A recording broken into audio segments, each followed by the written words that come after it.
It's that time again. We made a video last week trying to find the shimmy in the front end of our Ford F250. And we've done the whole video and lost every bit of the audio except for maybe 5 minutes of it. So this week we went ahead and ordered Rebestos rotors from Rock Auto. We already had some front brake pads.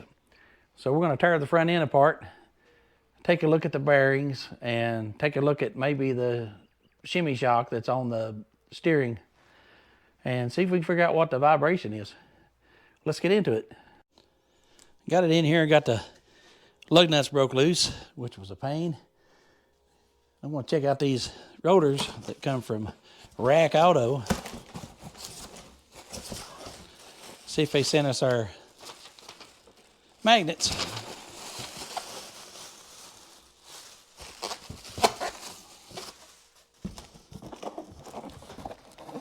See nothing.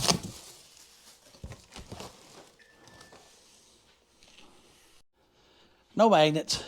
The little FedEx guy always seems to figure out how to get the magnets out of my boxes. The box of that, bottom of that one had been opened before.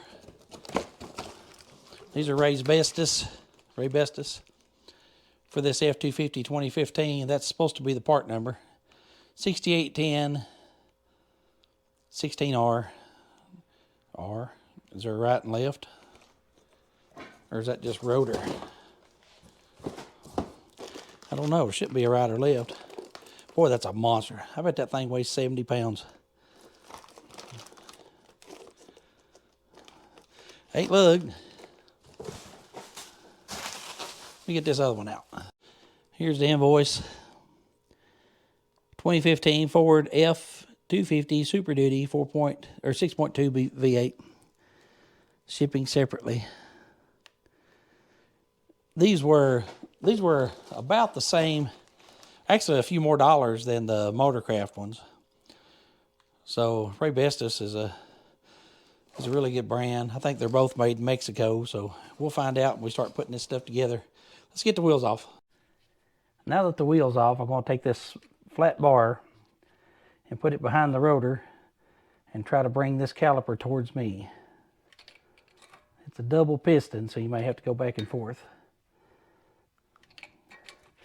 What I'm trying to do is collapse those cups so when I put this caliper back on,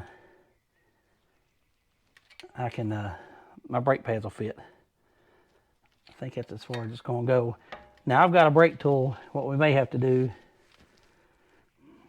yeah, it's collapsed a little, but what we may have to do is later on put our brake tool in there and collapse them a little bit further.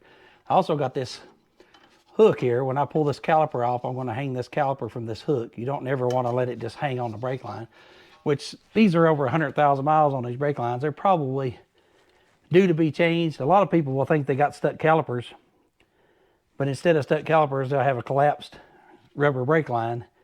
And whenever you put pressure in, it'll push the brake pads out. And then when you let off, this line will hold pressure on them. It'll wear you rotors prematurely, with which this one's got more wear on one side than it does the other. But they're still within spec. I'm going to be able to take these and have them replaced. What I'll do is I'll save these rotors. These are, I guess they're factory. I'll save these, and whenever I wear the replacements down, I'll go ahead and have these resurfaced before I change my brakes. That way I've got a fresh set of rotors, but I won't resurface them until I need them, because if you go ahead and resurface them now, they'll just rust before you get to use them again. So I'll put them away, put them in a nice safe dry place, probably wrap them in plastic, or may spray them with some kind of coating. I don't really want to put much on them because you want to have them returned. But yeah, let's get this off here. What I'm going to do is I'm going to take a 15mm impact on these two bolts. You're not supposed to use impact because these will break. I may try to break it with a ratchet first. Something else you'll notice is once I get it collapsed, it slides really easy. You want to make sure those pins are always free. So let's put this cheap Harbor Freight ratchet on here. That way we can wail on it if we need to. Come right loose. I just had these off a couple years ago. The other side I've had off within the last 6 months. Okay, I got those loose. I'll just take them out with my fingers maybe.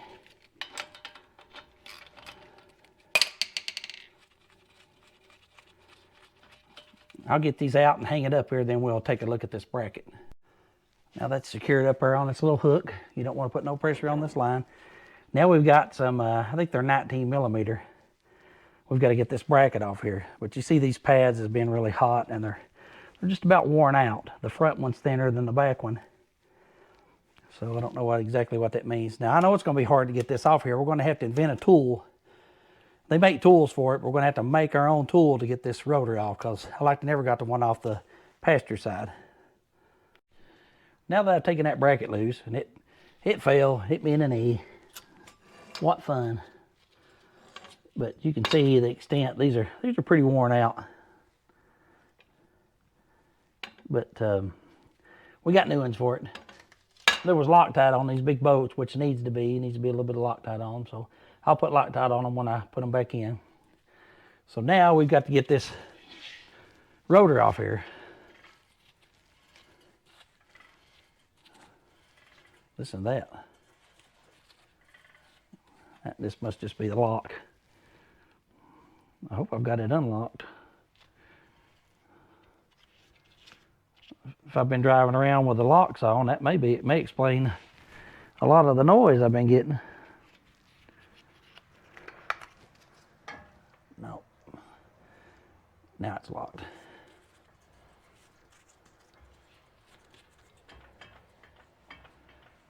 I hear a lot of racket. Now it's disengaged. Okay. So now I'm going to have to come up with a bolt to put in here, and I'm going to have to jack this rotor off here. So let's set that up. Here's what I wound up doing. I had a piece of like a puller, a bearing puller. I was able to put it through the hole and then put the main piece of it on the back side. And I had a little piece of steel with a dimple in it that just fit over the end of that. So I've been tightening this bolt up with a 3/4 wrench, a little bit at a time. You hear it popping? Then you take the hammer and go around it a little bit. Now I'm going to let it back off. You don't want to do it all at once. You can feel it gets tight, so that means it's moved on one side. So now we'll go back at it again.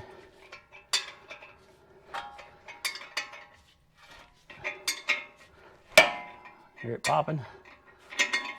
You don't want to go too hard at it because you don't want to break the ears off. I put a little bit of WD-40 on there, but I don't think it's necessary. I spent all day last time trying to figure out how to get that rotor off. And all I had to do was come up with a little prying tool. It's moving. You can see that it's moving. See how it gets tight? That means part of it is moving and part of it's not. It got tight on that side, so we'll tighten it back up some more. And it should slowly work off. I hear it moving. I need a ratchet wrench.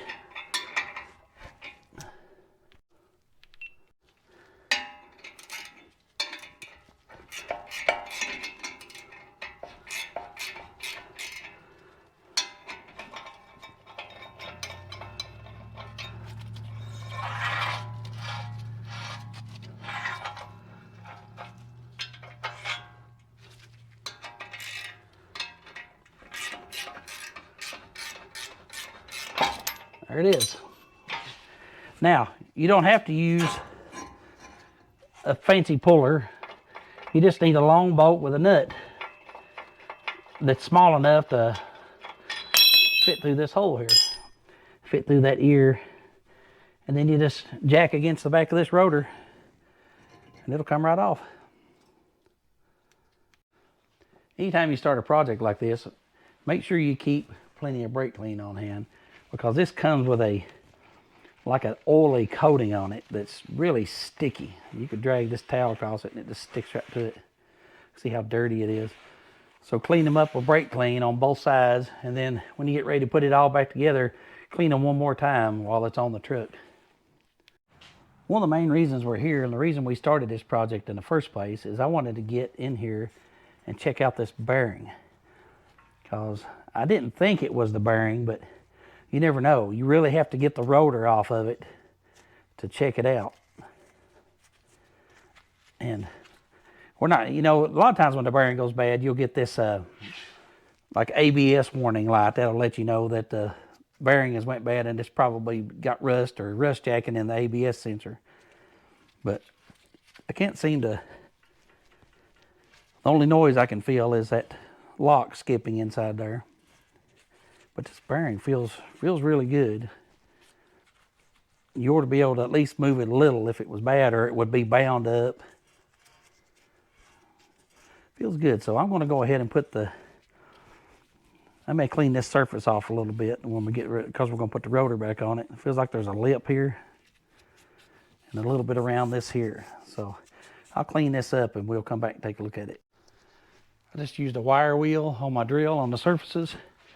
Now I'm going to spray the surface here with a little bit of fluid film, if I can get it to work. Try not to spray it on the lug nuts, on the studs, just the surface. This is a lanolin based wax, and it's good. It's kind of like the undercoating that GM uses on their vehicles. You can spray it on anything under here, coat it to keep the rust off. It's good for all this stuff. Of course, I don't want to spray a bunch because I'm going to be under there. It's just fluid film. It's good stuff. I just ran a lug nut up on there to hold the rotor center until I get the brake parts back on it. Now we're going to focus on this. These slides and guides is going to have to be cleaned up. So we need to move some stuff around. We'll get working on this. This kit does come with new rattle clips. This is a wherever. It's a premium kit, platinum. And for this particular truck, 2015 F250, that's the part number right there, PDM 1680H. This come from, it's CarQuest, so I guess it come from Advance. But it's they're pretty good brake pads. You can tell how worn they are by looking at that one, comparing it to this one. Big difference. And this has also got that silencer pad on the back. But you still want to put a little bit of, we dig out our brake grease and stuff, our lubricant. This is the purple stuff everybody talks about. Caliper grease. You put it on anywhere that there's a like a wear spot. You also got this too. This is real thick. This disc quiet brake. It's for putting like on the back of your pads. And this stuff's really sticky, and almost whenever it sits for a while, it almost turns into like chewing gum. I don't care much for it. CRC, it's a good brand, but I may not be doing it right. But this stuff here I like pretty good. You can put it on your slide pins. You can put it where your brake pads are supposed to slide on these silencers. Put them on the back where they go up against the caliper. There's a whole bunch of places. That's on the jug here. There's a picture of where all you can use it. So it's good. It's pretty good stuff. These vibration clips, they come in pairs. If you'll notice this one, it has a bent over edge. Let's look at it more closely on this one. It has an edge that's bent over here, and it doesn't have it on that side. This little clip where my finger's at. So that goes on the outside, the little bent over edge. You don't want the bent over edge facing the inside because it'll get against your pads. So let's clean this off. You see now that I've got those off, how much rust is under there. You don't want to just put them back on over top of that rust, or you'll get your brake pads will drag, and you also get some chatter. So we want to clean that out. The best practice is to sandblast it. I've got a sandblaster, but I don't have no media or hose for it. So I'm going to clean this up the best I can and maybe file it just slightly and then put my clips back on. I just took this tri-lobe file and went over the surfaces. You can see by the shiny spots and dull spots that there's been some rust jacking going on in there. And that'll cause you problems. So I got all the sharp edges off, and then I'll be able to put my clips back on and we can throw this back on the truck. Even with the filing, it was hard to get these back on there. You got to be really careful. I just got plastic gloves on, but that's not enough. These things can cut you really good. They're like little razor blades. So be careful. Now I'm going to put a little dab of grease on top of each of these slides. And let me load the pads up and I'll show you.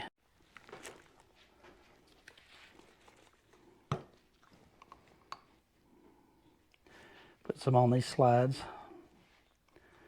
When you put them back in and you put these cups back on, you have to burp these cups so they don't hold air on. You want a little suction. See that suction?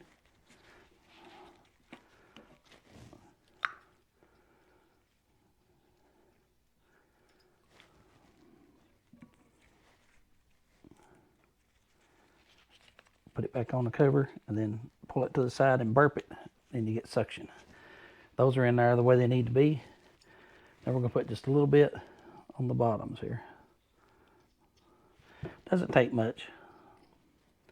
And the pads also, they say outer and inner. I don't know if there's any difference in them from the looks. They look exactly the same. Nope. The inner one has a smaller surface area than the outer ones. So that's interesting. So the inner one, this is the side that faces the truck where the slides are. So that's where your inner one goes. It goes on like this. So I guess they go like this, right? Nope, that ain't right. Goes like this.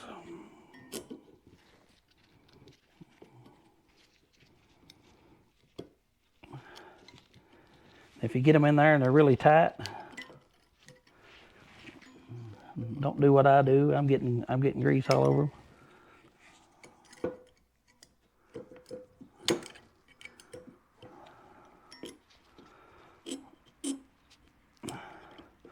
They're spring loaded, so they're kind of tricky to get in there. I got a little bit on my pads.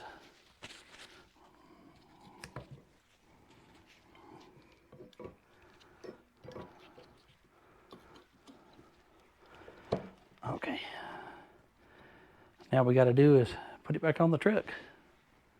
Oh, we also need to put, you don't have to because these have synthetic backs on them, but you can put a little bit of the grease on the back of these pads. But we won't do that until we get ready to put the caliper back on it because we don't want to handle it all greasy. Don't forget to put a little blue Loctite on your bolts, which I did. Doesn't take much.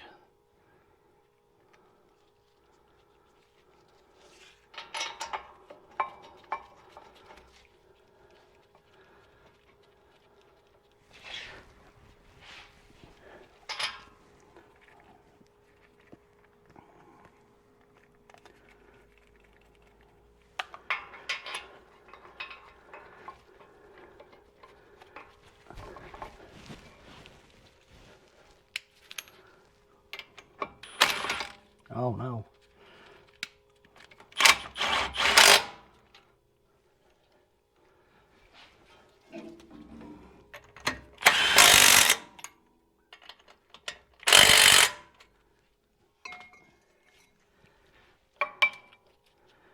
Now our pads are on. We got to get this caliper back on here. Now you've got 3 places on this caliper where it's going to rub. 3 places there it's going to rub on the outside, and then 2 cups on the inside. Looks like the camera's foggy. Oh, I'm shining right into the light. So we'll put, for the outside, we'll put a little dab on each end in the middle, and then we'll put a couple little circles on the inside. I had to get the brake ratcheting tool out to run these cups back in because I tried to use a clamp and I couldn't get centered on it because there's a bar in the way. So I just used the brake ratcheting tool. This is that tool. You couldn't see it for the light. Looks like a TIE fighter from Star Wars. Pretty handy. It's reversible. And it spreads those in pretty easy and pretty consistently. It's a little bit fiddly to work with, but it works good. Now that's all done back on there. We've got our caliper back on. A little bit of caliper grease where they rub at. And all I gotta do now is spray my greasy fingerprints off this rotor. And we're ready to put the wheel on this side, then we'll move over to the other side. Rinse and repeat.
Here's the pieces that I used to pop that rotor off. It's just a piece that come out of my bearing puller kit. Just the screw and the main body, and then I had this little piece that had the hole in it. I needed that because I needed something to catch this tip, because I didn't want to run this tip into the back of the rotor, because I'm going to reuse these rotors sometime. So I've got this, but you don't have to have this. You don't have to have this kit at all. It's a cheap kit. I'm actually going to leave this piece right in here with it for next time. But even though this kit's pretty cheap, you don't have to have it. All you need is a bolt, a big long bolt that'll fit through the hole, and a nut. And then you can drive that drum off there. But don't do it all at once. Crank it a little, loosen it, rotate it, crank it like we did the first time. But it's handy to have this. I was just looking for a bolt, and I just happened to run across one in this kit. So it worked out good. Well, that's it for the front brakes and rotors. But now I still got a mystery. I couldn't find any bad bearings. The bearings both were good. All the universal joints are good. I just changed all this on this side, but the other side was good. And that means I may have a bigger issue. If it's not that stabilizer shock under there, which I'll probably change anyway. This truck has hydraulic steering and brakes. So whenever I'm mashing the brakes and turning to the left, I feel kind of a jerk in the steering. Hell, maybe I'm just low on fluid, but I think I checked all the fluids. But that can mean I might have a problem with the hydraulic pump on this thing that does the brakes, because it only seems to do it when I'm braking and slowing down, turning to the left. And I thought sure it would be a bearing or universal joint. It's not that. So this thing has got ball joints on it, but they seem to be good. That seems to be awful tight, but it's turned as far as it can go though. So I don't know. Maybe we'll see how the brakes do. Maybe I just had a warped rotor and that was making it feel the warped rotor on the left side. We'll just have to wait and see.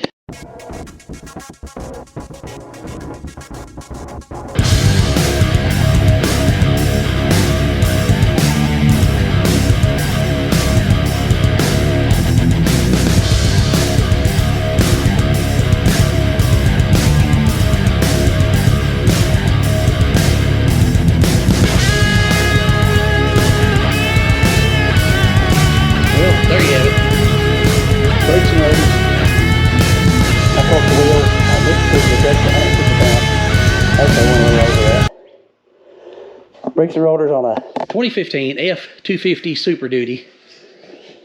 And I used the Ray Bestis rotors from Rock Auto. Shipping everything, they were about $80 a piece. I don't know how much the brakes were. the wear ever brakes because I bought those about 2 years ago and didn't need them till now. But I got everything together, got them on. That may not be the way you do it, but that's how I do it. I just used a few things that not everybody's going to have. I used some of this brake lubricant.